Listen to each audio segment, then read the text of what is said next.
Hey guys, welcome back to another one. This is Crypto Elite, home to the #1 Theta community. And if you like this content, please like and subscribe to the channel. And you can find me on Theta TV as well.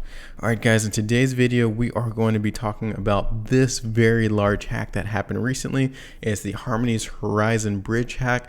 And then we're going to relate that to the Theta ecosystem. And then finally, we'll talk about how we can protect ourselves. Now, I do find myself talking about security and crypto security at least once a month. And I think it's okay. It's a good reminder for everyone that the protocols, the wallets, the bridges, even though we want to think everything is airtight, there's military grade encryption and security, unfortunately, that is not the case with crypto right now. So there's a lot of different ways that we can protect ourselves, and we'll talk about that at the end.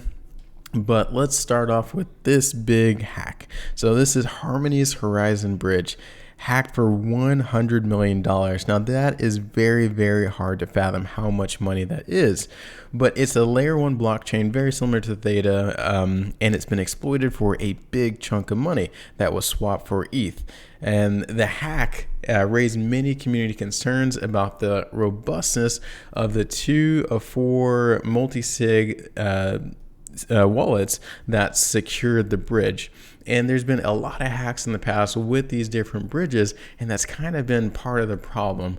So individuals who lend money to these bridges so that they can provide liquidity for the bridges, they are at risk quite high, actually. If you just look at the past year, a lot of these very, very large hacks have to do with bridges. So the Horizon Bridge facilitates token transfers between Harmony and Ethereum network and a couple other ones as well. And they announced that the bridge was halted. I'm not sure if it's still up. I haven't checked on this since this article went live. But unfortunately, the hacker was able to take a lot of money, and I think most of it is not going back to Harmony or the users who supplied a lot of that liquidity and a lot of that money. Harmony since then has come up with different alternative ways just to dilute the supply of Harmony in order to get users some money back. I don't think people are going to get all of their money back, but that is one of the biggest hacks that just recently happened. And if we look at DeFi Llama right now, we can see that although Theta is not super duper big, it's not extremely known for its DeFi or decentralized finance, there still is decentralized finance that is a part of it. So if we go to DeFi Llama, this is a good place where you can see the overall crypto market and the total value locked, or TVL, for, like I said, the entire crypto market. We'll have to scroll down quite a bit. Actually, the easiest way to see it is if you select chains, and then it's just by every single chain. So as we know, Ethereum is the king for DeFi or decentralized finance. And then there's BNB, Tron, AVAX, Solana. And we have to scroll down quite a bit to get to Theta, which is A-okay. Theta is ranked number 43 right now, but it is not known for DeFi. Of course, DeFi is nice to have on top of it because it enables some other things associated with Theta blockchain. But as we know, Theta is the next generation video and entertainment blockchain. So not focusing on DeFi, but it is nice that it's still ranked. That means it's doing pretty darn good. And from there, one of the main things that utilizes DeFi on Theta is VoltSwap. And as we know, Meter is the parent company that is in charge of VoltSwap. Meter also has a passport or a bridge very similar to Harmony's Horizon Bridge. So it's one way to transfer funds from, let's say, the Theta ecosystem to the Ethereum ecosystem, just like that Harmony bridge that was hacked as well. So as you can see here, I do have a Meter Passport wallet utilizing Theta, and this is somewhat utilizing, or actually is using decentralized finance. And like I said, here is their Passport bridge. And from this bridge, I could move assets from Theta over to Ethereum. And it's just that easy. But one of the downsides, if you're unfamiliar, very much like this Harmony Horizons bridge, which was hacked for 100 million, unfortunately, Meter had its own hacking as well for this Passport bridge.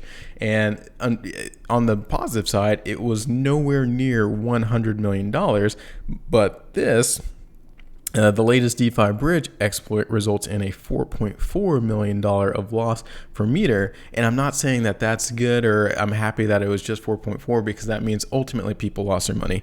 And it is very sad when people lose their money, especially in crypto, because it's early. We're still trying to prove that it is a very safe concept for more people to onboard. So it is very sad to see that people did lose their money. And another token bridge suffered a malicious attack where tokens were minted by a hacker through the smart contract exploit.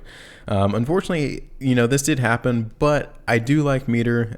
They came out immediately, they talked about it, and then they identified what went wrong, and they also came up with ideas in order to repay people as well for those losses. So I think Meter did a very good job handling this hack. And I know the security, I want to say once again, it is airtight, but you just never know with these bridges right now, just because we're so early on, guys.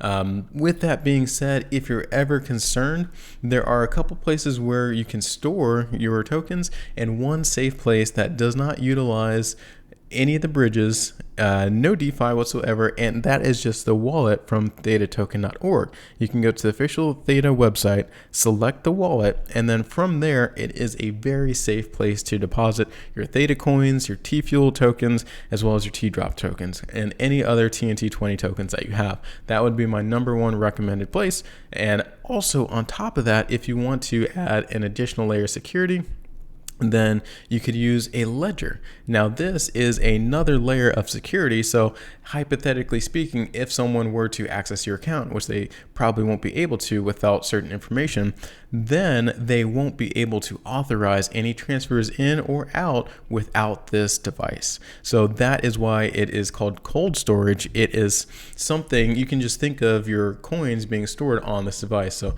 the hacker would literally have to have this device in order to log in and steal your coins. Very similarly, the Trezor is another one that is out there. I think the Trezor and the Ledger, they're two of the most popular cold storage wallets at this time. So definitely pick up one of those if you do not have one. And then on top of that, I'll link this in the description below, but I did post these before. You can thank the Spanish Theta community. They came up with these guides where if you were to purchase a Ledger, then it's a step-by-step guide on how to utilize the Ledger and save the Theta coins onto the Ledger device. So it's, as you can see, there's a lot of pictures, and it's very, very easy. It walks you through how to use the Ledger device on the Theta wallet. And then very similarly, there's also support for the Trezor. So if you have a Trezor, once again, thanks to the Spanish Theta community, they have these very awesome guides, lots of pictures, lots of text, and they walk you through step by step how to do this.